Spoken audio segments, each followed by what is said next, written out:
यो क्षेत्रमा वार्कर एक्लै शासन गर्थ्यो र सबै जनावरहरू डर र पीडामा बाँचिरहेका थिए। उसको उपस्थितिले जङ्गल शान्त र अन्धकारमय बनेको थियो। तर जङ्गलको आशा अझै बाँकी थियो। काइजर फर्किएको थियो।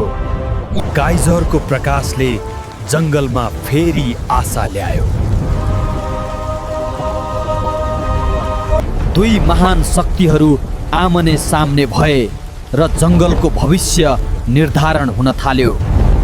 त्यसपछि काइजरले आफ्नो सम्पूर्ण शक्ति प्रयोग गर्यो। सुनौलो प्रकाशसँगै उसले वार्करमाथि शक्तिशाली प्रहार गर्यो। काइजरको शक्तिशाली प्रहारपछि वार्कर जमिनमा ढल्यो। उसको शक्ति कमजोर हुँदै गयो र अन्त्यमा मृत्यु भयो। अन्ततः जङ्गलमा फेरि शान्ति फर्कियो र काइजर सधैँको लागि रक्षक बन्यो।